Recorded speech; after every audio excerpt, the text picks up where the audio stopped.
በስመ አብ ወወልድ ወመንፈስ ቅዱስ አሐዱ አምላክ አሜን። በክርስቶስ ክርስቲያን በወልድ ውሉዳን በሕይወት መንፈስ ቅዱስ መንፈሳውያን ዝተሰሙኹም ክቡራት ክርስቲያን ህዝበ ክርስቲያን ከመይ ኣለኹም? ከመይ ፀኒሕኹም? ከመይ ቀኒኹም? በዓል ልዑልን ህያውን ዝኾነ ልዑል እግዚአብሔር ኣምላኽና ክሳብ እዚ ዕለት እዚ ክሳብ እዚ ሰዓት እዚ ብምሕረቱን ብሳህሉን ክሳብ እዚ ሰዓት እዚ ብሰላም ስለዘፅናሐና ስለዝሓለወናን ክብሪ ምስጋናን እግዚአብሔር ኣምላኽና ይኹን። እቲ ንመሃሮ ክገልፀልና ንዓይ ዝዛረብ አንደበት ንዓኹም ዝሰምዕ ዕድነ ልቦና ክህብ እግዚአብሔር ኣምላኽ ቅዱስ ፈቃዱ ክኸውን ንለምዕ ንምሕፀን ፈቃዱ ይኹን እምበኣር እቲ ናይ ሎሙዓንቲ ወይ ድሕሪ ብዙሕ ግዜ ተፈሊና ዝነበርና ብምክንያት ድኽመት ናይ ሃይማኖታዊ ትምህርቲ ንመሃሮ ተመሊስና ኣለና። ከም ፍቃድ እግዚአብሔር ኣምላኽ ሓይሉን ጥበቡን ምስጢሩን ክገልፀልና ቅዱስ ፈቃዱ ይኹን። ኣብቲ ተማሂርናዮ ዝነበርና እንተደኣ ንፈልጥ ኮይና እዚ ከዓኒ ብምክንያት እቲ ኣብ ልዕሊ ኣብ እግዚአብሔር ኣምላኽና ዘለና ዕምቆትን ፍልጠትን ድኽመት ስለ ዘለና ብዛዕባ ቅድስቲ ስላሴን ብዛዕባ እግዚአብሔር ኣምላኽን ከምኡውን ብዛዕባ ኣዴና ቅድስቲ ድንግል ማርያም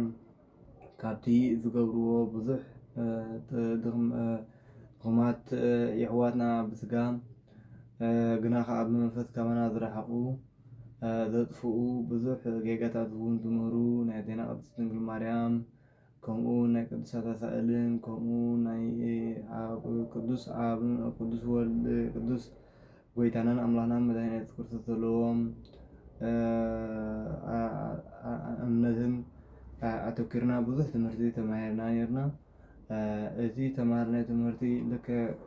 ኣምላኽ ዝገለፀልና እታ እምበር ካብ ሓሳብና ካብ ርእስና እኳ እንተኾነ ኣብ ኣድጊ በለዓም እቲ ንህዝቢ እስራኤል ክረግም ኢሉ ዝተበገሰ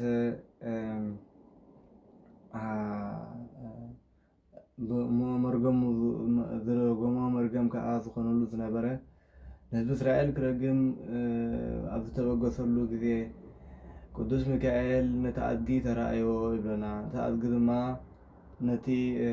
ኣድጊ ተራእዮ እሞ እቲ በለዓም ነቲ ኣድጊ ክትክቶ እቲ ናይ ቅዱስ ሚካኤል ግርማ ስለ ዘፈርሆ እቲ ኣድጊ ካብቲ ክንቀሳቀስ ከም ዘይከኣለ እሞ እቲ ኣድጊ በለዓም ከምቲ ንሕና እቲ በለዓም ድማ እሞ ነቲ ኣድጊ ሃረሞ ቀጥቀጦ እሞ እቲ ኣድጊ ድማ ክንቀሳቀስ ኣይከኣለን። ኣድጊ ኣሸንኳይ ብበትሪ ጌርካ ኣጥቂጥካዮ ኣብ ጥቅኡ እኳ እንተቀረብካ ወይ ቻ እንተበልካዮ ክኸይድ ዘይከኣለሉ ምክንያት የብሉን። ግና ኣብቲ ልዕሊኡ ዝወረደ በትርን ቅጥቃጠን ኣሸንኳይ በቲ በትሪ ተሃረም በትሪ እሞ ከዓ እቲ ዋንኡ እንዳኸትከቶ ክንቀሳቀስ ዘይምኽኣሉ ግርማ ናይ ቅዱስ ሚካኤል ስለ ዝዓገቶ እሞ እቲ ኣድጊ በለዓም ድማ ድሕሪ ብዙሕ ስለተሃረመ ካብቲ ናይ በለዓም ኣፍ ዘውፀ እግዚአብሔር ኣምላኽ ብኣድጊ ገይሩ እኳ ዝምህር እግዚአብሔር ኣምላኽና ኣብ እንስሳታት ኣብ ኣፍ ገመል እኳ ከይተረፈ ኣብ እንስሳ እኳ ከይተረፈ ዓዲሩ ዝምህር ኣምላኽ እዩ ዘለና እምበኣር ንሕና እቲ ብኣምሳሉን ብኣርኣዩን ዝፈጠረና እኳ ኣባና ሓዲሩ እኳ ክንደይ ዘይዛረብ እምበኣር ኣባና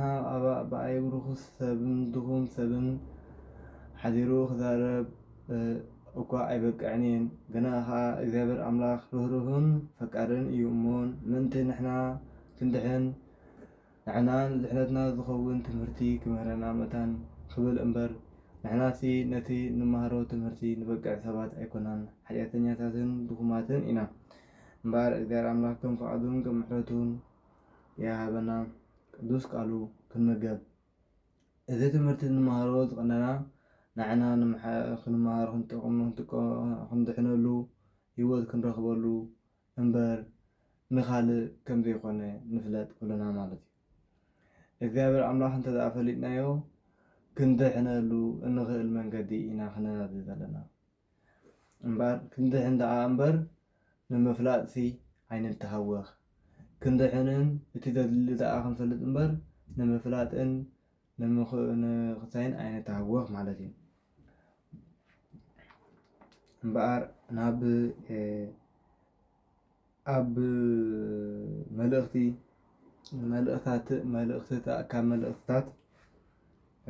ካብ መልእኽትታትን ካብ ወንጌልን ካብ ኦሪትን እቲ ልክዕ ከምቲ እቱ ምስ በልና ኣብ ገዛና መፅሓፍ ቅዱስ ኣንብብ ኣቢልና ክፍት ኣቢልና ኣንቢብና ንመሃር ወይ ከዓ ክንፈልጥ ኢልና ንሓስብ ከምኡ ከዓኒ ኣነ ከዓ ዝመደብክዎ መደብ እኳ የብለይ እሞ እቲ መፅሓፍ ቅዱስ ክፍት ኣቢለ እቲ ዝመሃረና እግዚኣብሔር ኣምላኽ እዩ ብምባል ንመሃር ንፍትን ማለት እዩ ከምኡ እውን ኣሕዋትና እቶም ብስጋ እምበር ብመንፈስ ካባና ዝተፈልዩ ኣብ ፅርግያ ወፂኦም መፅሓፍ ቅዱስ ሒዞም ገንፅል ግንፅል እንዳበሉ ስለ ዘስሕቱ ንሕና ከዓ እቲ መፅሓፍ ቅዱስ ንዓና ንኩልናን ድሕነትናን እዩ እቲ ዕላማና ከዓ ድሕነት ስለ ዝኾነ እቲ ብርግፅ ኣብ መፅሓፍ ቅዱስ ዝርከብ ንድሕነትና ስለ ዝኾነ ንሕና ከዓኒ ኣነ ከዓ ልክዕ ከምቲ ነሳቶም ዝገብርዎ ግና ከዓ ዕላምኡ ካልእ ንድሕነትና ከምኡ ክንገብር ኣምላኽ ይሕግዘና ማለት እዩ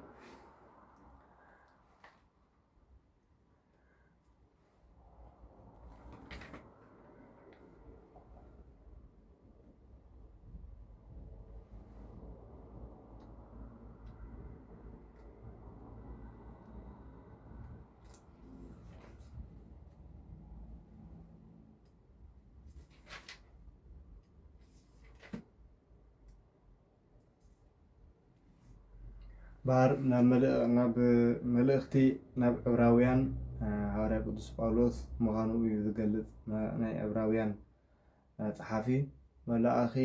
ናይቲ ናይ ዕብራውያን ካብቶም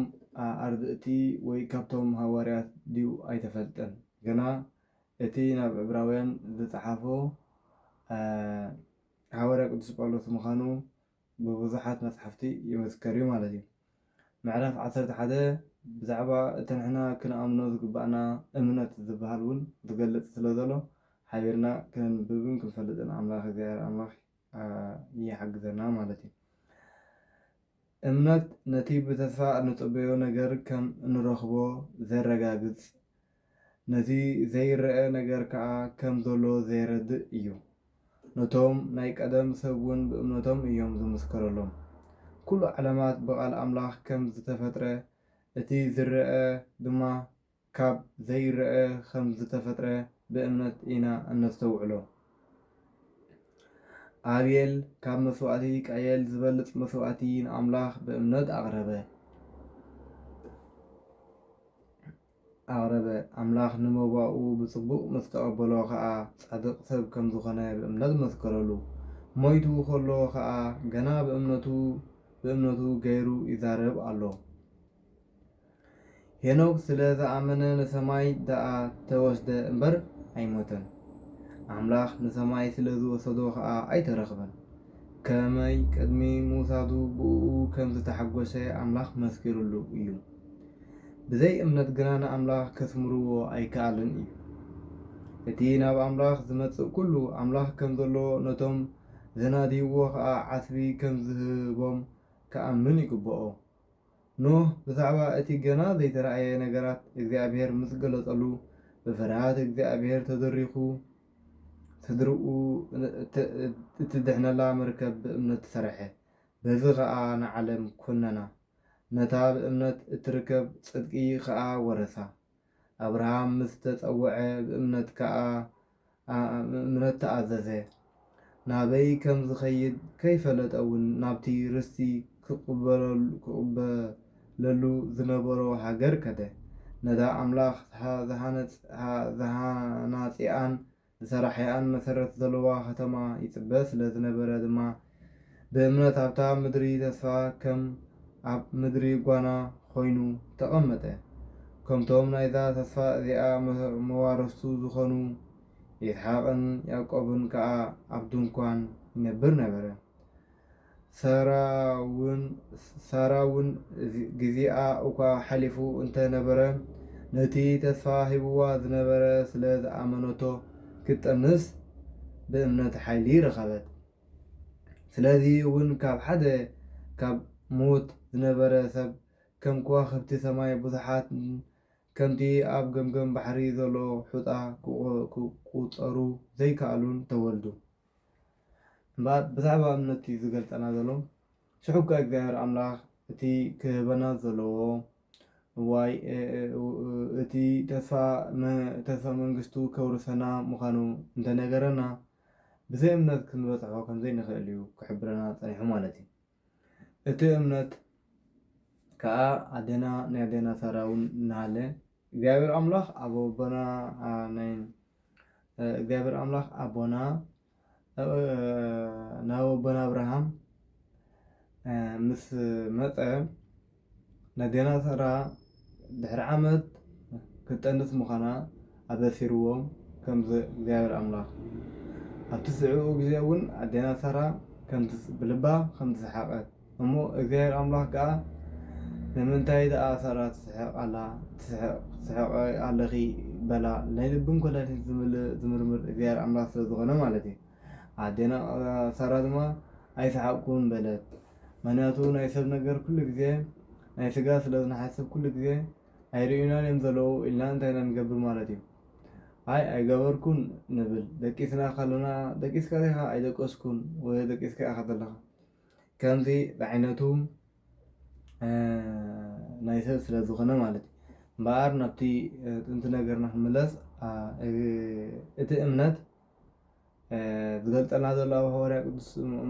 ምዕራባውያን መልእኽቲ ናብ ዕብራውያን ማለት እዩ ኣዴና ሳራ እኳ ኢሉ እቲ እግዚኣብሔር ኣምላኽ እኳ ኢሉ እንከሎ እምነት ስለ ዝገበረት ክጠንስ በቂዓ ይብለና። እምበኣር ብዘይ እምነት ዝብፃሕ ነገር ከምዘየለ ሽዑኡ ከዓኒ ናይ ኣቦና ኣብርሃም እውን ክገልፅ ፀኒሑ ኣቦና ኣብርሃም እውን እምነት ነበሮ። እምነት ኣብ እግዚኣብሔር ስለ ዝነበሮ ከዓ እቲ ኩሉ እዚ ዝረኣዮ ከዓ ክሪኦ በቂዑ ማለት እዩ። ኪዳን ናይ እግዚኣብሔር ኣምላኽን እቲ ክወልዶ ዘለዎ ውላድን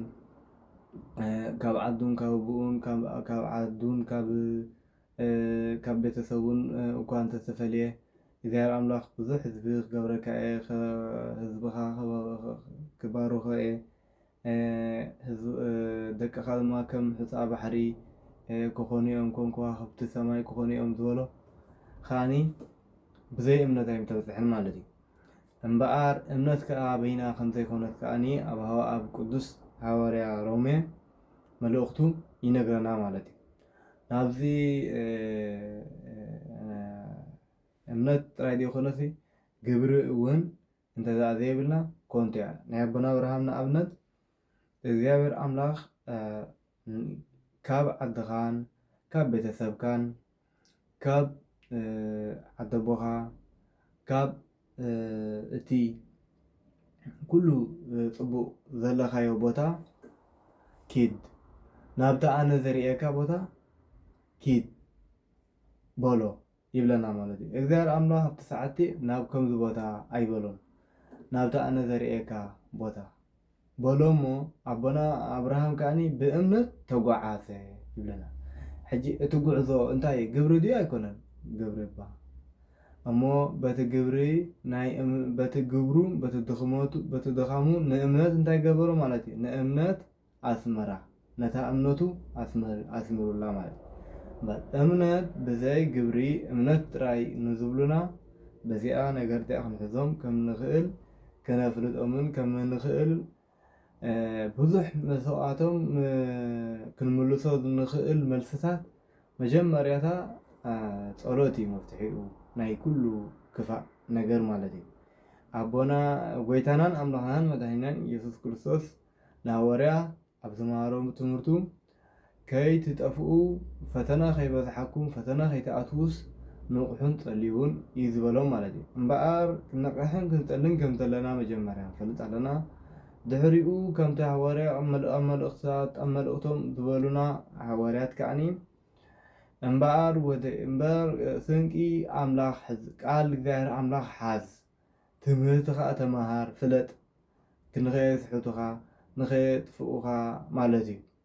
እዚ ከዓኒ ኣለኖ ማለት እዩ መጀመርያ እቲ ንሕና ዘለና ድኽመት ስለ ዝረአ መብዛሕትኡ ግዜ ኣብቲ ድኽመትና ተወኪልና ክንመሃር እንተደኣ ኮይና ኣብ ጸሎትን ኣብ ንቕሓትን እንተንተግህ ዝያዳ ካብዞም ንኸስሕቱ እሞ ብዙሕ ከዓኒ ኣብ ሂወት ናይ ደቂ ሰባት እዮም ዘመዛብሉ ዘለዉ ብዙሕ ነገራት ከዓኒ ካብ እምነት እግዚኣብሔር ኣምላኽ ፈልዮም ኣብ ፈቕዶ ምፅራፍ ኣምላኽን መፅራፍ መላእኽትን መናዓቕን ዘውዕልዎም ዘለዉ ካብኡ ነፃ ክንከውን ንኽእል ኢና ማለት እዩ ንሳቶም ከዓ እግዚኣብሔር ኣምላኽ ግዚኡ ሓልዩ ምሕረቱን ብሳሉን ክምልሶም ናይ ኩልና ጸሎት እዩ ማለት እዩ እምበኣር እቲ ብእምነትና ናይ ኣቦና ኣብርሃም ክንበፅሕና ናይ ኖህ እውን ከምኡ ኖህ ኣቦና ኖህ ኣብቲ ግዜ ዝነበሮ ግዜ እግዚኣብሔር ኣምላኽ ድሕሪ 100 ዓመት ኢልዎ እምበኣር ነቶም ህዝቢ ኣቦና ኖህ ነቶም ዓዲ እቶም ህዝቢ እዚ ትገብርዎ ዘለኹም ዳንኬራን ጓይላን ሕደጉ እግዚኣብሔር ኣምላኽ ከጥፍኣኩም እየ ይብለኩም ኣሎ ድሕሪ 100 ዓመት እውን ከጥፍኣ ምዃኑ ነጊሩኒ እዩ ስለዚ እዚ ጓይላ ዳንኬራን ሕደግዎ በልዎ እሞ እሳቶም ከዓኒ ድሕሪ 100 ዓመት ደኣ ክበልዕ ኢና ክንሰቲና እንታይ እትብልና ክሳብ ሽዑኡ ዘሎ ግዜና ንስሓቅ ንፃወት ንሳዕስዕ ኣብ ኩሉ ትጓይላን ኩሉ ክሳይን ንረኸብ ኣብታ ቁሩብ ዓመታት ክተርፋ ከሎ ሽዑ ንንሳሕ በልዎ ኣቦና ኖህ ከዓኒ ዝተዘረብኦም ሰምዑ እሳቶም ግን ኣይኮንዶ ክንስሑ መመልሾም እዮም ቆፂሎምሉ ማለት እዩ ኣቦና ኖህ ግን ምሳቶም ከይሓበረ በቲ እግዚኣብሔር ኣምላኽ ዝበሎም ኣነ እዞም ብእምነት መርከብ ሰርሐ እታ መርከብ ከዓኒ ንዕኡን ቤተሰቡን ካብ እንስሳ እውን ኩሎም እዘን እንስሳታት ዘቤታት ዘገዳምን ኣብኡ ኣእትዩ እቲ ዝመፅእ ትውልዲ ንዓ ፈጠረ ማለት እዩ ደሓነ ማለት ብእምነት እዩ ዝኩሉ እዚ ማለት እዩ ተረኺቡ ዘሎ ማለት እዩ ካብኡ ናይ ሄኖክ ኣነ ከም እግዚኣብሔር ኣምላኽ ዝመሃርናዮ ትምህርቲ ክንዝክሮ ተዘይኮንና እምበር ብዙሕ ዕንቆት ናይ ኖህ ቅዱስ ኖህ ፍልጠት ካብ ብዙሕ እንተዋሕደኒ ካብ ዓበይቲ መምህራን ኣሕዋትና ዝመሃርዎ ቅዱስ ኣቦና ኖህ ካብ እቶም ቅዱሳን ዝነበረ እዩ ዝነግረና እሞ ብብሕትኡና እግዚኣብሔር ኣምላኽ በቲ ጸሎቱን ብትምህርቱን ኩሉ እቲ ዝነበረ ተሰዊሩ ናብ ሰማይ ከም ዝዓረገ እምበር ከም ዘይተቐብረ እዩ ዝንገር ማለት እዩ ኩሉ ዝፍልጠታት ናይ ዓለም እውን እኳ ይተረፈ ብዙሕ ትምህርቲ ናይ ሄኖክ ኣብኡ ስለዘይ ብዙሕ ፍልጠት ስለዘይብለይ ከም ሓዊኹም ድኹም እምበር እቲ ትምህርቲ ናቱ እቲ ዓለምና ብዙሕ ትናገሮ ዘላ ሕጂ ብዛዕባ ናይ ዓለምና ከምዚ ኣባ እንዳበሉ ዝነግሮ ዘለዉ ካብቲ ቅዱስ ኖህ እግዚኣብሔር ኣምላኽ ዝገለፀሉ ካብኡ ዝወፁ ኣይኮኑን ብጀካ ንሱ ዝበሎ እምበር ካብኡ ወፃኢ ከም ዘይብሉ እዩ ዝነግረና ማለት እዩ እዚ ከዓ እዩ እቲ መርኣያ ናይ እግዚኣብሔር ኣምላኽና ቅዱስ ክነምልኾን ክነመስግኖን ዝግባአና ምዃኑ ዝገልጽ ማለት እዩ እዛ ዓለም እዚኣ ኩሉ ግዜ እኳ እንተፈከረት ብዙሕ እኳ እንተበለት ካብቲ እግዚኣብሔር ኣምላኽ ዝመደቦን ካብቲ እግዚኣብሔር ኣምላኽና ዝፀሓፎን ካብኡ ከምዘይ ወፀት ኮይንዋ ሓድሽ ነገር ከምዘይምፀት እዩ ዝነገረና ብጀካ እቲ ዝነበረ ካልእ ወላ ሓንቲ ከምዘይብላ ዘፍልጥ እዚ ሓደ ነገር ክንመሃር ንኽእል ማለት እዩ እምበኣር ኖህ እውን ስለዝኣመነ በቲ እግዚኣብሔር ዝኣመኑ ንእግዚኣብሔር ኣምላኽ እኳ ኣብቲ ሽዑኡ ግዜ ዝረኣዮ የለን ወላ ሕጂ እውን ዝረኣዮ የለን ኣብ ጎይታናን ኣምላኽናን መድሓኒና ኢየሱስ ክርስቶስ ስጋ ለበሰ ዝተሓዘ ጭበጥ ኮነ ይበሃል እግዚአብሔር ኣምላኽ ዝረኣዮ ስለዘየለ ኣብቲ ግዜ እቲ ብእምነት እኳ እንተተጓዕዙ ንሕና እውን ንመሰሎም ኢና ነቶም ብእምነት ዝተጓዕዙ ምክንያቱ ጎይታናን ቅዱስ ጎይታናን ኣምላኽናን መድሓኒና ኢየሱስ ክርስቶስ ንቅዱስ ሐዋርያ ቶማስ እንታይ ብሎ ቅዱስ ሐዋርያ ቶማስ እምበኣር ንስኻ ዲኻ ኣይንስኻን ካብ ሞት ዝተንሳእኻ ጎይታይን ኣምላኸይን መድሓኒና ኢየሱስ ክርስቶስ ከዝህስስ ኢዳውካ እቲ እንተሸንከራ ኢዳውካ ክትስሰን እቲ ብኩናት ዝተወግአ ጎንኻ ክትንስሶስ ኣፍቅደለ ይበሎ እሞ እግዚአብሔር ኣምላኽ ከዓኒ ጎይታናን ኣምላኽናን መድሓኒና ኢየሱስ ክርስቶስ ከዓ ይገበረ ብለና እምበኣር ኣማን እምበር ዘይኣማኒ ኣይትኹን እንካ ዳህስሰኒ በሎ እሞ ዳህሰሶ ኣብቲ ጎኑ እውን ኢዱ ክእቱ ምስ ፈተነ ኢዱ ከም ዝመረቐ ይነግረና ምክንያቱ ጎይታናን ኣምላኽናን መድሓኒና ኢየሱስ ክርስቶስ መለኮታዊ ሓይሉ ሓያል ኣምላኽ ስለዝኾነ ዘይቅረብ ስለዝኾነ ዝገልፅ ማለት እዩ እምበኣር እቲ ናይ ጎይታናን ኣምላኽናን መድሓኒና ኢየሱስ ክርስቶስ ናብ ጥንቲ ነገርና ትምህርትና ክንምለስ ጎይታናን ኣምላኽናን መድሓኒና ኢየሱስ ክርስቶስ እንታይ በሎ ሽዑ ንቅዱስ ቶማስ ንስኻ ስለዝረኣኻኒ ስለዝሃሰስካኒ ኣመንካ እቶም ብሕጂ ዝመፁ ኸ ከይረኣዩኒ ዝኣምኑ ኸ ብፁዓን እዮም በለ ማለት እዩ እቶም ቅድሚ ሕጂ ድማ በዓል ቅዱስ ኣቦና ይኹን ንእግዚአብሔር ኣምላኽ ኣብኡ ከለዉ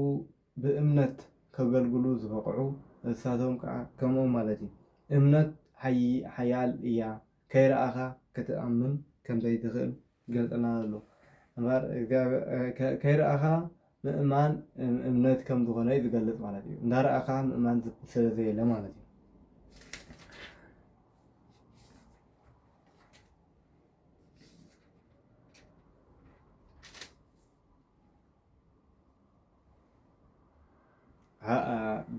እቲ ዘመነ ሓሰት ግዜ ብዙሕ ስለ ዝበዝሐ ኣነ እውን ከይተረፍኩ ከምቶም ሓሳታውያን ክርአ ክእል ሓንሳብ ካልኦት እውን ከምኡ ኩሉ ግዜ ዋላ ጥዑም ዘረባ ቃል ኣምላኽ ንምሃር እምበር ሓሶታውያን ክንመስል ንኽእል ኢና ግን ንሕና ድኹማት ኢና ኩሉ ግዜ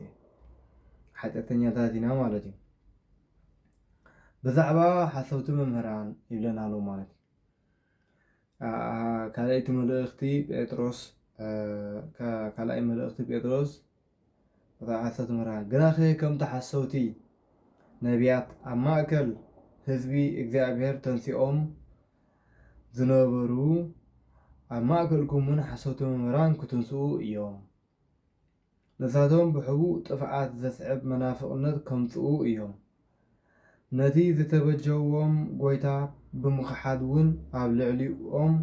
ልዕሊኦም ቁልጡፍ ጥፍኣት ከምፅኡ እዮም ብዙሓት ድማ በቲ መንገዲ ርክሰቶም ክስዕብዎም እዮም ብሰሮም እውን እታ መንገዲ ሓቂ ክትጥረፍ እያ ነሳቶም ስስዓት ስለ ዝኾኑ ብዘረባ እናጠበሩ መናግዲ ክገብሩኹም እዮም ካብ ቀደም ፍርዶም ኣብ ልዕሊኦም ኣንጠልጢሉ ኣሎ እቲ ዘጥፍኦም ከዓ ነቂሑ ይፅበእ ኣሎ ኣምላኽ ነቶም ሓጢኣት ዝገበሩ መላእኽቲ ብሙቆት ጸልማት ተኣሲሮም ፍርዶም ክጽበዩ ኣብ ገሃንም እሳት ደርበዮም እምበር ኣይነሓፉንን ነታ ቀዳመይቲ ዓለም እውን ኣይነሓፋን እኳ ደኣ ናብታ ናይ ሓጥኣን ዓለም ማይ ኣይወረደ ነቲ ሰባኽ ጽድቂ ዝኾነ ኖህ ግና ሻሙናይ ርእሱ ጥራይ ኣድሓኑ ነቶም ፍርሃት እግዚኣብሔር ዘይብሎም መሰኪሒ ምእንቲ ክኾና ንሶዶምን ጎሞራን ሓሙኽሽቲ ክሳዕ ዝኾና ክቃጸላ ፈረደን ነቲ ብኣበሶኦምን ብርኩስ ንብረቶምን ዘስካሕክሕ ዝነበረ ጻድቕ ሎጥ ግና ኣድሓኖ እቲ ጻድቕ መዓልቲ ኣብ ማእከልኩም ክነብር ከሎ በቲ ዝርእዮን ዝሰምዖን ዝነበረ ግብሪ ዓመፆኦም እታ ጻድቕ ነፍሱ ትሳቀ ነበረት። ጎይታ ከዓ ነቶም ፍርሃት እግዚኣብሔር ዘለዎም ካብ ፈተና ከመይ ገይሩ ከም ዘድሕኖም ንገበርቲ ዓመፃ ድማ እናቐፅዐ ከመይ ገይሩ ክሳዕ መዓልቲ ፍርዲ ከም ዘጽንሖም ይፈልጥ እዩ። ኣውራ ግና ነቶም ደድሕሪ እቲ ርኩስ ዝኾነ ትምኒት ስጋ ዝኸዱ ንስልጣን እግዚኣብሔር ዝንዕቑ ሰባት እዩ። እቶም ሓሶቲ መምህራን ደፋራትን ደረቐኛታትን ስለ ዝኾኑ ነቶም ናይ ሰማይ ስልጣናት ክጻረፉ ኣይፈርሁን። ብመላእኽቲ እኳ ብሓይልን ብስልጣንን ካብኣቶም ዝበልፁ ከለዉ ኣብ ቅድሚ ጎይታ ነቶም ናይ ሰማይ ስልጣናት ዝጻረር ክሲ ኣየምጽኡን እዮም። እዚኣቶም ከምታ ተኣሲራ እትሕረድ በሃም እንስሳ እዮም ዝመስሉ። ነቲ ዘይፈልጥዎ እናጸረፉ ከምታ እንስሳ ክጠፍኡ እዮም። ዓስቢ ዓመፆኦም ክቕበሉ እዮም። ንኣኣቶም ሓጎስ ብቐትሩ ምዕባድ ማለት እዩ። ነውርን ርስሓትን እዮም ንኽጥብርኹም ኢሎም ኣብ መኣድኹም ይሳተፉ፣ በዚ እውን ይሕጐሱ። ዝሙት ዝመልአ ከዓ ካብ ኃጢአት እኳ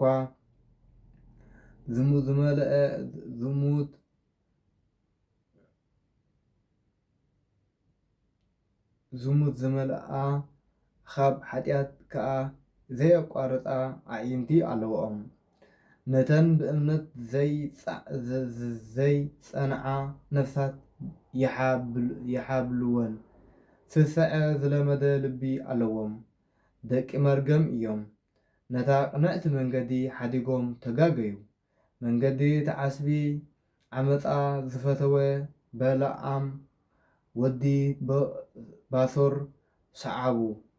እንተኾነ ሕጊ ብምፍራሱ መግናሕቲ ተቐበለ። በሃም ኣድጊ ብድምፂ ሰብ ተዛሪባ ንዕብዳን እቲ ነቢይ ዓገተቶ። እዞም ሰባት እዚኣቶም ዝነጸፈ ዓይኒ ማይን ህቦብላ ዝኽብክቦ ግመን እዮም። ንኣኣቶም ግብ ዝበለ ጸልማት ዘለኣለም ተኣኪብሎም ኣሎ። ንሳቶም ነቶም ኣብ ስሕተት ካብ ምንባር ብቐረባ እዋን ዝመለቑ በቲ ኾንቱን ትዕቢት ዝመልኦን ዘረብኦም ገይሮም ብኽፉእ ትምኒት ስጋን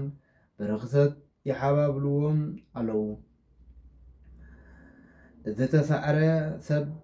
ባርያ ናይቲ ዝሰዓሮ እዩ ዝኸውን። ነሳቶም ግና ገዛእ ርእሶም ናይ ክፉእ ኣመል ባሮት ከለዉ ሓራ ክትወፁ ኢኹም እናበሉ የሳትፍዎም። ከመይ ሰባት ንጎይታናን መድሓኒናን ኢየሱስ ክርስቶስ ብፍላጥ ካብ ርክሰት ዓለም መሊቖም ከም ብሓድሽ በኣኣ ተጠሊፎም እንተደኣ ተሰዓሩ ካብ ቀዳማዮም ዳሕረዮም እዩ ዝገድል። ንሳቶም እናፈለጥዋ ካብቲ ዝተዋህቦም ቅዱስ ትእዛዝ ንድሕሪት ካብ ዝምለሱ ነታ መገዲ ጽድቂ እንተዘይፈለጥዋ መሓሾም ነይሩ። እዚ ከዓ እቲ ከልቢ ናብ ትፉኡ ተመልሰ፣ ከምኡ ከዓ ሓሰማት ሓፂባ ናብ ጸብሪ ኣንገርገረት ዝብል ምሰላ ሓቂ ከም ዝኾነ የረድእ። እምበር ሓሰውቲ ነቢያት ዝበሃሉ ኣብዚ ዘመና ብዙሕ ዕለቕሊቑ ከም ዘሎ ማንም ዘይስሕቶ እዩ ማለት እዩ። እዚ እንመሃሮ ዘለና ትምህርቲ እግዚአብሔር ኣምላኽ ብዓይኒ ምሕረቱ ክርኤና መቸም ንኹልና በዓል እግዚአብሔር ኣምላኽ ይሓልወና ማለት እዩ። እዞም ሓሰውቲ ነቢያት እዚኦም እዞም ሓሰውቲ መምህራን ከምቲ ሃዋርያ ቅዱስ ጳውሎስ ዝበሎም ብድሕረይ ከይሉ እቶም ዘይናሕስዩ ኢላ ቅድስቲ ቤተክርስትያን ክመፁ እዮም ከም ዝበለና ማለት እዩ። ሃዋርያ ቅዱስ ጳውሎስ ዓንዲ ኮይኑ ንቤተክርስትያን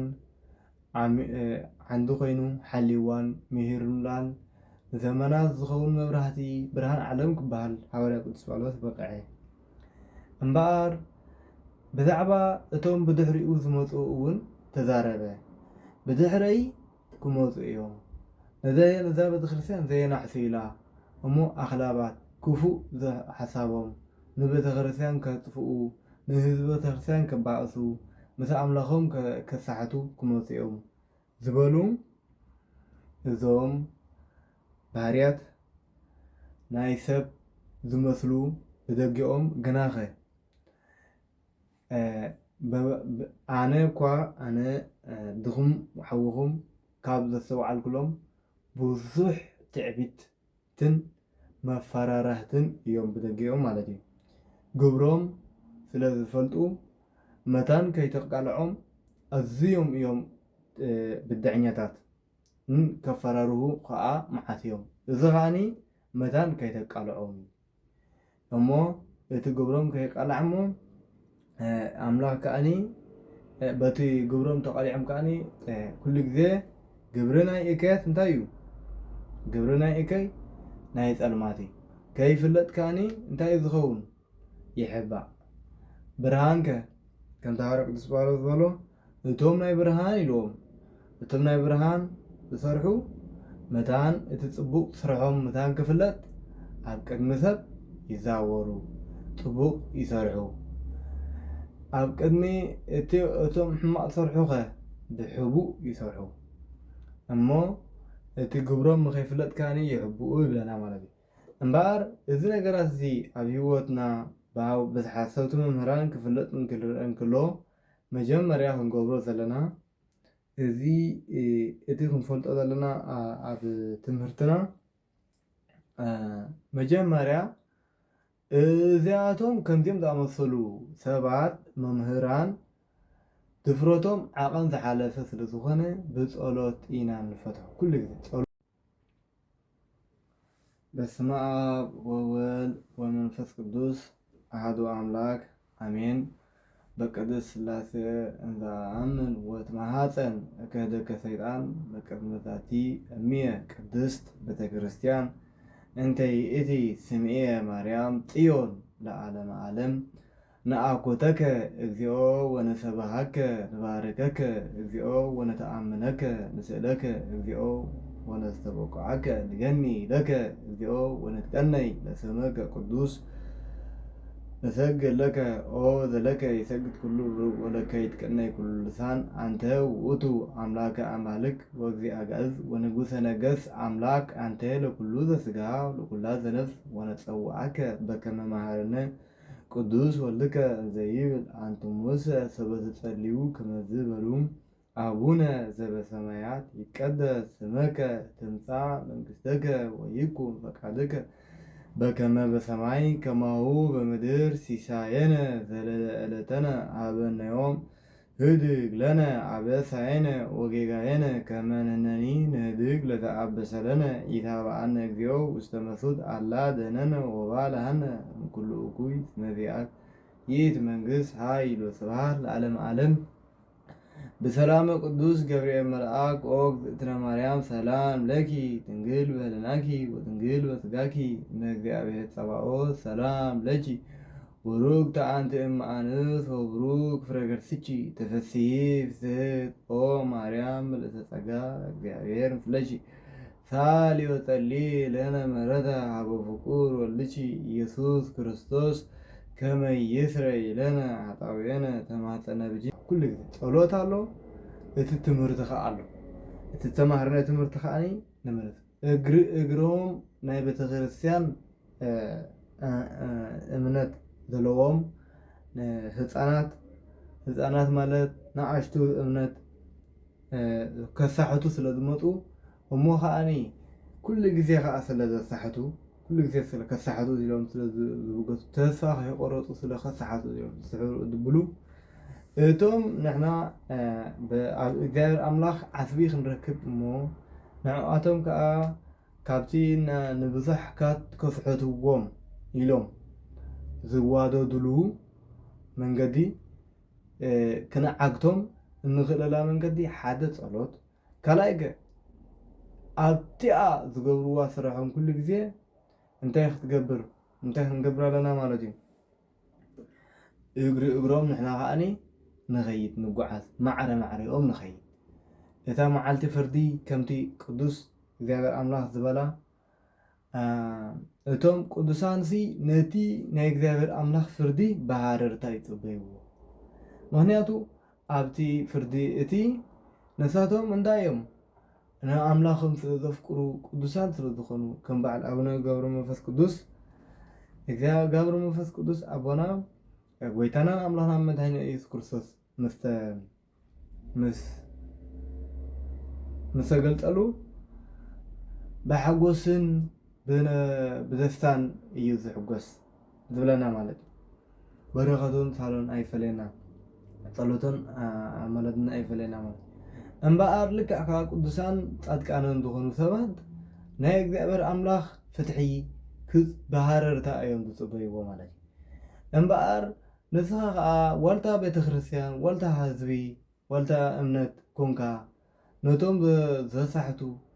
ክትሕሉ ማዕረ ማዕረ እቲ ዘሳሕት እንተደኣ ተጓዓዝካ ክትሕሉ ኢልካ ኣምላኽ ከዓ ምሳኻ ከም ዝኾነ ክትፈልጥ ትኽእል ኣለካ። ክሕልወካን ክረድኣካን እዩ መልሲ ከዓ ክትህብ ከም እትኽእል ኣብ ቅድሚኦም ከግብረካ እዩ ማለት እዩ። ቀደም ነገስታት ነበሩ እቶም ክፉኣት ዝገብሩ ዝነበሩ ማለት እዩ። ነገስታት ነበሩ እሞ እዞም መሳሕትያን ዝበሃሉ ብዙሕ ኣይፍለጡን ነበረ ኣብ ግዜ ሰማዕትነት። ኣብ ግዜ ሃዋርያት ከዓኒ እዞም መሳሕትያን ከም ቅዱስ ጴጥሮስ ዝረገሞም እሞ ብሰዓዓ ዝሞቱ ኣብቲ ግዜ ምውሃብ ቤተክርስትያን ዝወሃብ ግዜ ዘይወሃቡ እሞ ቅዱስ ጴጥሮስ ከዓኒ እምበኣር ንእግዚኣብሔር ኣምላኽ ክትሕሱ ይግባኣኩም እዩ እምበኣር ንስኻትኩም ኮንቶ ኢኹም ኢሉ ዝረገሙ እሞ ዝሞቱ እታ ሰዓት እቲኣ እታ ሰበይትን ሰብኣይን ከምኡ ከዓኒ እቲ ክመሃር ኢሉ ዝሓሰበ ክመሃር ምዃኖም ሓቡ ብፃዩ እንዳፈለ ካብ ቃል ኣምላኽ ከይመሃር ኢሉ ክዕንክፎ ዝሓሰበ እሞ ሃዋርያ ቅዱስ ጴጥሮስ ወይ ሃዋርያ ቅዱስ ጳውሎስ እሞ እምበኣር ኣታ ኢልዎ መንፈስ ቅዱስ ስለ ዝፈለጠ ማለት እምበኣር ኣታ ንስኻሲ ቃል እግዚኣብሔር ኣምላኽ ዶ ከይመሃር ኢልካ ሕማቕ ዶ ክትሓስብ ኣለኻ እምበኣር ክሳብ ሂወትካ ትሓልፍ እግርኻ እኳ ፎፎ ናልካ ክትኸይድ ኢኻ ዓይንኻ ክዕርዩ መቸም ኢልዎ ብኣፍቱ ጋን መላእኽቲ ተኣለመና ከምኡ ዓይነት ባህርያት ሒዝዎም ይቀላቀሉ ነይሮም ኣብቲ ሰዓት እቲ ማለት እዩ። ናይ ሎሚ ግዜ ከዓኒ ብነገስታት እኳ ብዙሕ እንተዘይኮነ በዚኦም መሳሕትያን እዚኦም ተኸቢብና ንነበር ክሳብ ዝሃለና ንቤተ ክርስቲያን ኢልካ ነቶም ዘሳሕቱ እንተደኣ ቆይምካ ኩሉ ግዜ ትሕሉ እንተደኣ ኣሊኻ ኮንካ ንምእመናን ከይጠፍኡ ልክዕ ምስ ነገስታት ከም ዝገጠምካ እዩ ዝሕሰብ ማለት እዩ። ምክንያቱ እዚኣቶም ቦታ ናቶም ሒዞም ከምኡ ዓይነት ስራሕ ስለ ዝሰርሑ ዘለዉ ከምቲ ሰማዕትነት ከምኡ ስለ ዝሰርሑ ዘለዉ ማለት እዩ። እምበኣር ከምዚ ክጋጥም ከሎ ክንገብሮ ዝግባአና ከም ቤተክርስትያን ከም እምነት ቤተክርስትያን መጠን ማዕረ ማዕሪኦም ወይምካ ምስራሕ ቃል ኣምላኽ ነቲ ትገብርዎ ዘለዉ ከዓኒ ከምቲ ኣብቲ ክሳይ ዘብልዎ ኣብ ናሕሲ ስበኽዎ ዝበሎ በቲ ተሓቢኦም ዝገበርዎ ከይትኩም ጎይታና ኣምላኽና መድሃኒት ኢየሱስ ክርስቶስ ከም ዝበለና ከምኡ ጌርካ ኢኻ ግብሮም እንዳቃላዕኻ እቲ ሓይሎም እንዳደኸመ ንምእመናን ከዓ ክትሕሉ ከም ትኽእል ማለት እዩ። መጀመርያ እዞም ዝጠፋፍኡ ዘለዉ እዚ ክግለፅ ዝፀንሐ ግልፀት ናቶም ባህሪ እኳ ካብ ኮነ ንምእመናን ዘደንግፅ እዩ። ንምእመናን ዘደንግፅ ዝኸውን ዘሎ እቲ ግብሮም እዩ። እቲ ግብሮም ከዓ ነቲ ንኡስ ኣማኒ ከደንግፁን ከፈራርሁን እዩ ዓይነት ባህርያት ዘለዎም እዩ። ግድን ከዓ ብከምኡ ዓይነት እዮም ዝስሕቱ ዋላ ሓንቲ እኳ እዮም ክፍርሁ ዘይብሎም ኣምላኽ እዩ ዝፍራሕ። እቲ ክመሃሩ ዝኽእል ኣሕፈውቲ መምህራን እዚ ማለት እዩ። እዚ ኩሉ እዚ ኣምላኽ ክንገብር ኣምላኽ ይሓግዘና። ኣብ ወንጌል እውን ከይድና ነርና ካብኡ ከዓ ክንመሃርና ኣምላኽ ከም ፈቃዱ ክምሕረቱን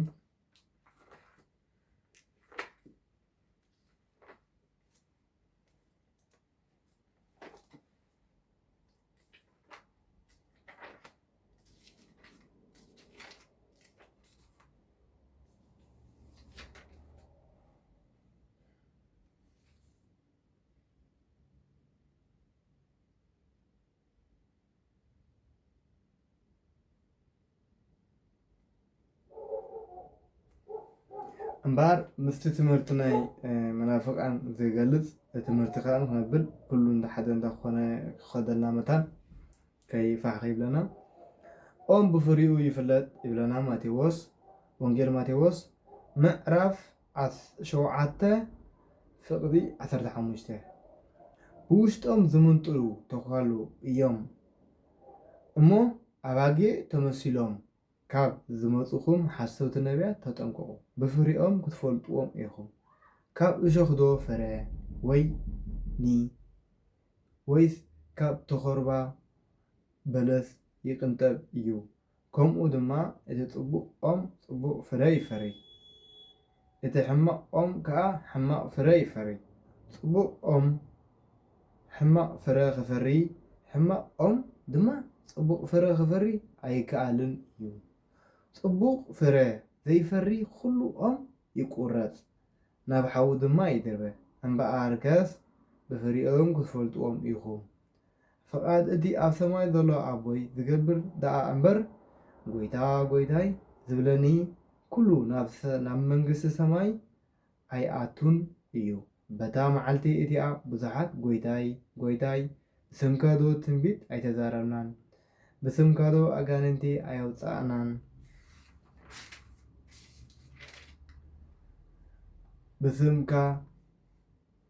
ብስምካ ብዙሕ ተኣምራት ዶ ኣይገበርናን ክብሉኒ እዮም ሽዑ ኣነ ኣቶም ገበርቲ ዓመፃ ኮቶ ኣይፈልጠኩምን እየ ካባይ ረሓቑ ክብሎም እየ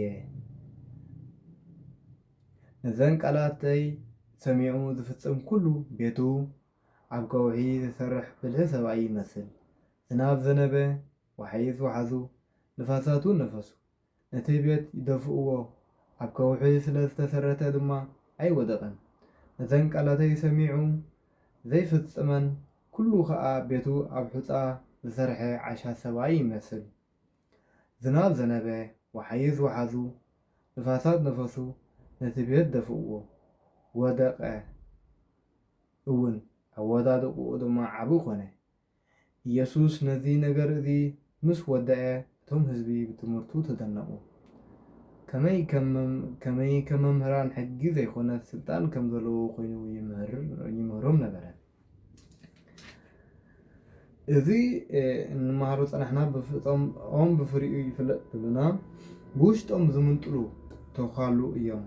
ኣባጊዕ ተመሲሎም ኣባጊዕ እዮም ተመሰሉ ከምዚ ክንብሎ ፀናሕና ንመሃሮ ፀናሕና ማለት እዩ እቲ ግብራቶም ንዓና ተመሲሎም ከም ስለ ዝገብሩ ማለት እዩ ከምኡ እቲ ጽቡቕ ኦም ፍረ ይፈሪ እቲ ሕማቕ ኦም ከዓ ሕማቕ ፍረ ይፈሪ ጽቡቕ ኦም ጽቡቕ ፍረ ዘይፈሪ ኩሉ ኦም ይቁረጽ ናብ ሓዊ ድማ ይድርበ እምበኣር ከስ ብፍሪኦም ክትፈልጥዎም ኢኹም ብፍሪኦም ክትፈልጥዎም ኢኹም ትብል ንዓይ ከም ብዙሕ ኣይተረዳእትን ነበረት እሞ ኣነ ከዓ ናብ ኣቦ መንፈሳዊ ከይደ ከም ዝሓተትኩም እሞ እቲ ፍሪኦም ድማ ከም ዝተረዳእኒ እዩ ዝገልጽ ማለት እዩ ኩሉ ግዜ ድማ ከይተረዳእና ቃል እግዚኣብሔር ኣምላኽ ከም ተረዳእና ኮይና ወላ ተረዲእና ዘሎ መረዳእታ ኣለዎ ኩሉ ግዜ መረዳእታ ኣለዎ መረዳእታ ዘይብሉ ትምህርቲ የለን ኩሉ ግዜ መረዳእታ ኣለዎ ንመረዳእታ ኣለዎ እታ ምስጢርካ መወዳእታ እግዚኣብሔር ኣምላኽ እዩ ማለት እዩ እግዚኣብሔር ኣምላኽ ዳ እዩ ኩሉ ዝኽእል እምበር ሰብ ዓቕሚ የብሉን ኩሉ ግዜ ፈሊጥና ኢና ፈላጣት ኢና ኣይንበልና ከም ሰብ መጠን ድኹማት ኢና ንሕና ከዓኒ ኣብ መወዳእታ ከዓኒ ድኹማት ኢና እቲ ክንገብሮ ዘለና ኢና ንፈልጥ እምበር ካብ ዝፈሊጥና ኢና እሞ ካብኣ ንኔው ካልእ የብላን ንብለሉ ምክንያት የብልና ንዘክር ኩሉ ግዜ ክንፍጠር ከለና ንምስጋና ኢና ተፈጢርና ድንቂ እግዚኣብሔር ኣምላኽ ክነመስግን ግብርታቱ ክነመስግን ኣሽንኳይ ንሕና መላእኽቲ እኳ ኩሉ ግዜ ለይትን መስማዓልትን ምስጋና እዮም ዘመስግኑ እግዚኣብሔር ኣምላኽ እዚ ኸኣኒ መታን ምስጋና ንነፍስና እዩ ጸሎተ ሃይማኖት ነኣምን በሃደ ኣምላክ እግዚኣብሔር ኣብ ሃዘ ኩሉ ገባሬ ሰማያት ወምድረ ዘያሰሪ ወዘእያሰሪ ወነኣምን ونأمن بولد قدوس ونأمن بولد قدوس ونأمن ونأمن بولد قدوس ونأمن بهذا قدوس بولد قدوس تتولد وعكو تتجبر الروي مثل أب وملكوت ضبط كله كونه وتأمبل يوسع ألبو ذورين مثل أب وملكوت ألبو ذكونه ذورين مثل أب وملكوت ضبط كله كونه وتأمبل يوسع ألبو ذكونه وأمن تنين ذب السمايني وذب مدرني ذب انتي عن لسب وذن تمد هنيتنا ولد مسمعات سبع صوغ منفس قدوس مريم قدس دنجل كون بأسي وتسقلب انت انا بمعالة بلاتش بنت ناوي حم وموت وتكرر تنسامتنا مسالة ثلاث بكما صوف قدسات مسحبت أرجع بسبعات سمايات ونبرع من أبودا قم يمس سبعات كنا نيعان وموتانا وألوام أهلك لمن قسم ونآمن بمنفس قدوس زي يعوي سرة أمامنا تقلته ونسوهم تأول تنبيات ونآمن بحد قدوس التكرسيان انت على كل قبعة حوريات ونآمن بحد تمكاس لسرية هاتيات ونسيف وتنسى متان وهوات زي مثل عالم عالم قدوس قدوس قدوس እግዚአብሔር ጸባኦት ፍጹም ሙሉ ሰማያት ወምድር ቅዱሳት ስብሐትከ ንሰግድ ለከ ክርስቶስ ምስለ አቡከ ኄር ሰማያዊ ወመንፈስከ ቅዱስ ማያዊ እስመ መጽአከ ወአታንከነ እሰግድ ለአብ ወወልድ ወመንፈስ ቅዱስ ሀተ ስግደተ እሰግድ ለአብ ወወልድ ወመንፈስ ቅዱስ ሀተ ስግደተ እሰግድ ለአብ ወወልድ ወመንፈስ ቅዱስ ሀተ ስግደተ እንዘ አሐዱ ሠለስቱን ዘሠለስቱ አሐዱ ሠለስቱ አካላት የተዋሕዱ በመለኮት እሰግድ ለእግዝእትነ ማርያም ድንግል ወላዲተ አምላክ እሰግድ ለመስቀለ እግዝእትነ ኢየሱስ ክርስቶስ ዘተቀደሰ በደሙ ክቡረ መስቀል ኃይልነ መስቀል ጽንዕነ መስቀል ቤዛነ መስቀል መድኃኒተ ነፍስነ አይሁድ ክህዱን ህነሰ አመነ ወለአመነ ኃይል መስቀል ደነ ስብሐት ለአብ ስብሐት ለወልድ ስብሐት ለመንፈስ ቅዱስ ስብሐት ለአብ ስብሐት ለወልድ ስብሐት ለመንፈስ ቅዱስ ስብሐት ለአብ ስብሐት ለወልድ ስብሐት ለመንፈስ ቅዱስ ስብሐት ለእግዝእትነ ማርያም ድንግል ወላዲተ አምላክ ስብሐት ለመስቀለ እግዝእትነ ኢየሱስ ክርስቶስ ክርስቶስ በምሕረቱ ይዘከረነ አመ ዳግመ ምጽአቱ እያስተኀፍረነ ለሰብሖተ ስሙ ያንቃሐነ ወአምልኮቱ ያጽንዓነ እግዝእትነ ማርያም ወላዲተ አምላክ አርግት ጸሎትነ ወአስተስርይ ኩሎ ኃጢአትነ ቅድመ መንበሩ ለእግዚእነ ለሰብለዓነ ዘንተ ኅብስተ እስመ ለዓለሙ ተወለዘሴነ ዘንተ ጽዋዕ እስመ ለዓለሙ ተወለዘሰርዓለነ ሲሳየነ ወአራዘነ እስመ ለዓለሙ ተወለዘተአገሰነ ኩሎ ኃጢአትነ እስመ ለዓለም ምሕረቱ ወለተወሃብነ ሥጋው ቅዱሰ ወደሙ ክቡረ እስመ ለዓለም ምሕረቱ ወለተብጽሐነ ዘትስዓት ናሃብሎቶ ስብሐት ወአኮቴት ለእግዚአብሔር ልዑል ወለወላዲቱ ድንግል ወለመስቀሉ ክቡር ይትአኮት ወይትሰብሐ ስሙ ለእግዚአብሔር ወትረ በኩሉ ጊዜ ወበኩሉ ሰዓት ንነፍስና እዩ ዘሕጉሰና ማለት ኩሉ ግዜ እንተኣመስጊንካ ንሰብ እኳ እንተመስጊንካ እንታይ ኢኻ ትኸውን ዋላ እቲ ፅቡቅ ዝገበረልካ ብልቢ እንተተመስግን ከለኻ ማለት እዩ ናይ ሎሚ ባሕሶት ስለ ዝበዝሐ ብልቢ ዳ ተመስግንካ ንሓደ ሓውካ ሰብ ዝሓወይ ዝገበርካለይ ዝገበርኩምለይ ክብሪ ይኹንኩም ዕድመ ይሃብኩም የመስግነኩም ኣለኹ ብሓቂ እሳቶም ካ እንታይ ኢሎም ምምሉ ስርካብ ሰዓት ኣይ እንታይ ጌርና ትሕትና ናይ ትሕትና ነገር እዩ እስኻ ግን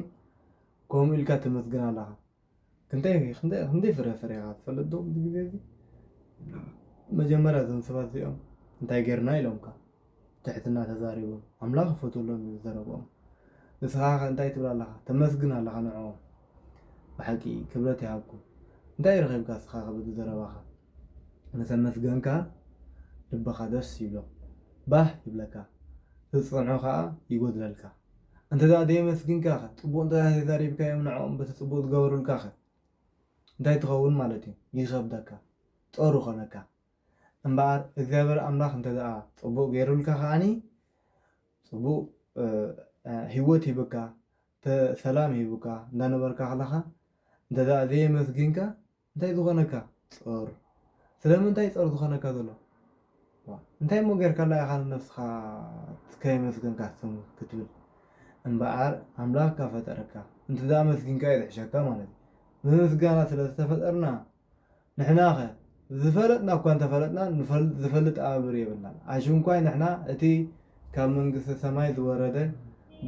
ፀላእተኛታት ከማን በቲ ፈላጥ ብምባሉ ከማን ክሳብ ሕጂ ናይ እግዚአብሔር ኣምላኽ ሓይሊ ፍልጠት ከምቲ ዝፈለጠ እኳ እንተፈለጠ ክፈልጦ ኣይክእልን ኣምላኽ ማለት እዩ።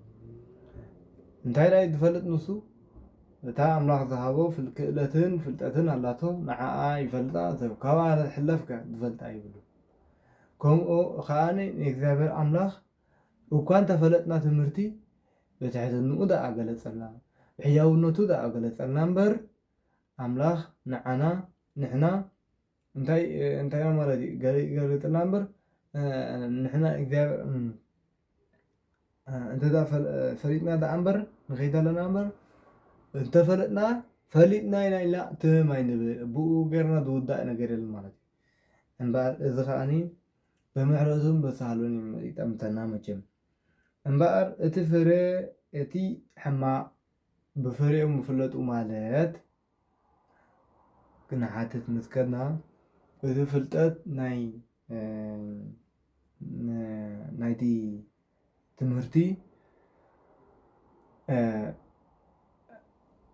ሕማቅ ክዛረቡ ክሰምዖም ከለኻ እያ እቲ ሕማቅ ዘረባ ናይ ኣምላኽ ድዩ ናይ ሰይጣን ግብሪ ከይዲስ ናይ ኣምላኽ ኣይኮነን ናይ ኣምላኽ ኣይኮነን ናይ ኣምላኽ እኮ ፅቡቅ እዩ ዘረባ እስከ ንዘክር ሕማቅ ሓሶት ክፋእ ዶ ተዛሪቡ እዩ ኣምላኽና መድሓኒትና ኢየሱስ ክርስቶስ ኣብዚ እናምሃረ ከሎ እምበር እሱ ከዓ ከምኡ ክሳብ ዘይገበረ ኣምላኽ ከዓኒ ፅቡቅ ካብ ገበረ ንሕና ኸ ንዕኡ ክንመስል ተገባእና ሕማቅ ክዛረብ ብፍሬኡ ክረክስ ክንሪኦ ከለና ንሓደ ነገር ጠቕላላ ምስ እግዚኣብሔር ከም ዘሎ ንፈልጥ ይከኣለና እዩ ማለት እዩ። እቲ ሓደ ኸ ፅቡቅ ኮነ ትሕትና ሰናይ ነገር ክገብር ኮይኑዎ ከዓ ሰናይ ክገብር ብትሕትንኡ ዘበለ ናብርኡ ትሑት ለዋህ ፈቃር እግዚኣብሔር ኣምላኽ ዘፍቅር ፍርሃት እግዚኣብሔር ዘለዎ ዝምፅውት ዝፅልይ ቤተክርስትያኑ ዝመስል ንመልኣኽ ዝመስል ብፀሎቱን ብስግዳኑን ብምምላሱን ማህሌቱን እዚ ክንርኢ ከለና ከዓኒ ፍረ ናይ መን እዚ ፍረ ናይ እግዚኣብሔር ኣምላኽ እዩ። ብፍረ ናይ ፅድቂ ካብዚ ሰብ እዚ እንታይ ክንረክብ ንኽእል ኢና ካብዚ ሰብ እዚ እንታይ እዩ ክወፅእ ዘይክእል ካብዚ ሰብ እዚ ሕማቅ ፍረ ክወፅእ ኣይከኣልን እዩ ማለት እዩ። እምበኣር ካብዚ ትምህርቲ እዚ እንታይ ንመሃር እምበኣር ሓደ ሰብ እንተደኣ ተማሂሩ ፅቡቅ ነገር እንተደኣ ልቡ ተመሊኣ ሰናይ ነገር እንተደኣ ተመሊኡ ንነፍሱ እንታይ ክንገብር ኣለና በታ ሰዓት እቲኣ ክንፈልጥ ኣለና ካብቲ ሰብቲ ክወፅእ ዝኽእል ሕማቅ ነገር የሎን ማለት እዩ። ኣቦኻ ናይ ስጋ እንተደኣ ሕማቅ ተዛሪብካ መን ከምኡ ኢሉካ እኳ እዩ ዝብለካ መን እዩ ከምኣ ኢልካ ቆልዓ ከለካ ማለት መን እዩ ከምኣ ኢልካ ንስኻ ከዓኒ ቆልዓ ስለ ዝኾንካ እንታይ ይበሃል ምስ ቆልዓ ይትምከር ምስ ከልቢ ትተሓባእ ሓደ ዓርክኻ እንተደኣ ከምኡ ኢልካ ወይ ካባኻ ዕብይ ዝበለ እንድሕር ሕማቅ ኣማኺርካ ነቲ ቆልዓ እንድሕር ኣማኺርዎ ኩሶ ኢሉኒ ይብል ማለት እዩ። እቲ ቆልዓ ስለ ልቢ ዘይብሉ ኣይሓብእን እዩ ምስ ከልቢ ተተሓቢእካ ከዓ ውሕ ኢሉ የፈድሓ ነፀላኢኻ ይዕድመልካ ማለት እዩ። ቆልዓኻ እንታይ ዝብል ኩስቶ ከምኣ ኢሉኒ ይብል ማለት እዩ። እምበኣር ከስ ስምዑ እታ ጥፍኣት ከዓኒ ብመን እያ ትመፅእ እታ ክንጠፍኣ ንኽእል ፅቡቅ እንተተማሃርና ክንከይድ ከለና ብደገ እያ ትመፅእ እታ ብደገ ትመፅእ ከዓኒ ክንሕልዋ ኣለና ማለት እዩ። እምበኣር ፍረና ፅቡቅ ክኸውን ኣምላኽ ይሓግዘና ካብ ኦሪት እውን ንምሃር ኢና ነርና እግዚኣብሔር ኣምላኽ ከም ምሕረቱን ከም ሳህሉን ይጠምተና።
እምበኣር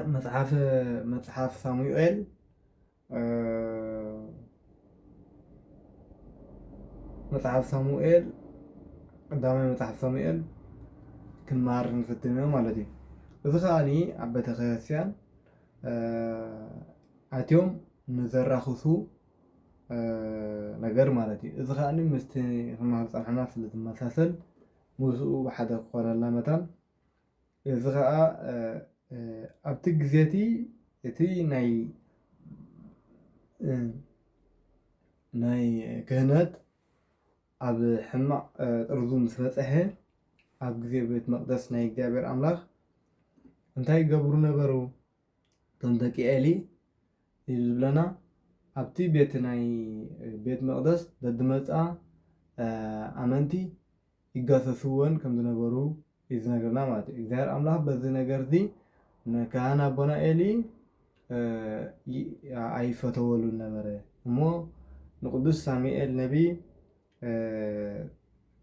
ንምንታይ ከምኡ ዘይገበርካ ንምንታይ ዘይገናሕካዮም እምበኣር ከምኡ ስለ ዘይገበርካ ክቐፅዓካ እየ ከም ዝበሎ እግዚኣብሔር ኣምላኽ ንቅዱስ ነቢ ሳሙኤል ከምዚ ተገልጠሉ እሞ ከምኡ ከም ዝበሎ ነቢ ሳሙኤል ተወሊዱ ከምኡ ከም ዝበለ ንቦና ንካህን ኤሊ ማለት እዩ። እዚ ከዓኒ ኣብ ቤት መቅደስ ከዓኒ ከምዚ ዓይነት ባህርያት ክርአ ከም ዘይብሉ ክንመሃር ከም ዘለና ዝገልፅ ማለት እዩ። እዚ ከዓኒ ብምሕረትን ብሳህልን ክጥምተና እግዚኣብሔር ኣምላኽ ንልምን ኣብ ከምዚ ዓይነት ድኽመት ክርአ ከም ዝክእል ኣብ ኦሪት ይመረና ማለት እዩ። ሐዋርያ ቅዱስ ጳውሎስ እንታይ ይብለና? ኩሉ መፅሓፍ ንትምህርትናን ንተግሳፅናን እዩ ተፃሒፍና ማለት እዩ። እዚ ከዓኒ ካብቲ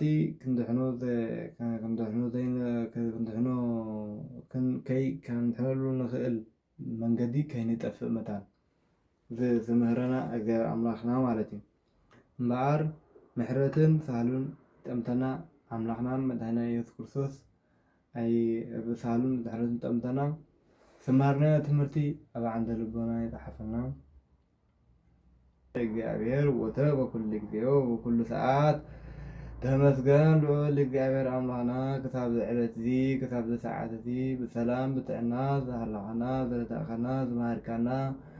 ዝገለፅካና ቃልካ ክብርን ምስጋና ንዓኻ ይኹን። ዝተባረኸ ቅኔ ሰሙ ኩሉ ግዜና ብኣኻ ዝተቀደስና ዝተባረኽና ክንከውን ቅዱስ ፍቃድካ ይኹን። ኩሉ ንመሃሮን ንፈለጥናዮ ዓንደ ልቦናትና ይፀሓፈልና ብዓይነ ምሕረትካ ራእየና ኣብ ምእንቲ ቅድስትን ርህርትን ወላዲትካ አቡነ ዘበሰማያት ይትቀደስ ስመከ ትምጻእ መንግሥትከ ወይኩን ፈቃድከ በከመ በሰማይ ከማሁ በምድር ሲሳየነ ዘለለ ዕለተነ ሀበነ ዮም ህድግ ለነ አበሳየነ ወጌጋየነ ከመ ንሕነኒ ንህድግ ለተአበሰለነ ኢታብአነ እግዚኦ ውስተ መንሱት አላ ደህነነ ወባልሐነ እምኩሉ እኩይ እስመ ዚአከ ይእቲ መንግሥት ኃይል ወስብሐት ለዓለመ ዓለም። በሰላም ቅዱስ ገብርኤል መልአክ ወእግዝእትነ ማርያም ሰላም ለኪ ድንግል በህሊናኪ ወድንግል በሥጋኪ እምእግዚአብሔር ጸባኦት ሰላም ለኪ ቡሩክት አንቲ እም አንስት ወቡሩክ ፍሬ ከርሥኪ ተፈሥሒ ፍስሕት ኦ ማርያም ምልዕተ ጸጋ እግዚአብሔር ምስለኪ ሳሊ ወጸሊ ለነ ምሕረተ በፍቁር ወልድኪ ኢየሱስ ክርስቶስ ከመ ይስረይ ለነ ኃጣውኤነ ተማፀነ ብኪ ሰላም ለኪ ዘንሰግድ ንብለኪ ማርያም እመነ ናስተበቅዓኪ ማዕርወናአዊ ተማፀነ ብኪ ወንታና እምኪ ወያቄማ ብኪ ማህበረነ ዮም ድንግል ባርኪ ጸሎተ እግዝእትነ ማርያም ድንግል ወላዲተ አምላክ ታቢዮ ነፍሴ ለእግዚአብሔር ወታሴ መንፈሴ በአምላክየ ወመድኃኒየ ስምርየ ሕማማ ለዓመቱ ናሁ እምይእዜሰ ያሰባጽኡኒ ኩሉ ትውልድ እስመ ገብረ ሊተ ኃይለ አብያተ ቅዱስ ስሙ ሳህኑን ለትውልደ ትውልድ እለ ይፈርሁ ገብረ ኃይለ መዝራእቱ ዘርቦሙ ለእለ አብዩ ህልናንቦሙ ወነሰሙ ለኃይላን ምናብርቴሙ አብዮም ሎታን አዝዮም ርኮትሎ ረህባን ወፈኖም ራኦም ለብላን ወተወከፎ ለእስራኤል ቆሌሁ ተዘከረ ሳህሎ ዘይቤሎሙ ለአበዊነ ለአብርሃም ወለዘርኡ እስከ ለዓለም ስብሐት ለአብ ስብሐት ለወልድ ስብሐት ለመንፈስ ቅዱስ ስብሐት ለእግዝእትነ ማርያም ድንግል ወላዲተ አምላክ ስብሐት ለመስቀል እግዝእትነ ኢየሱስ ክርስቶስ። በስመ አብ ወወልድ ወመንፈስ ቅዱስ አሐዱ አምላክ አሜን።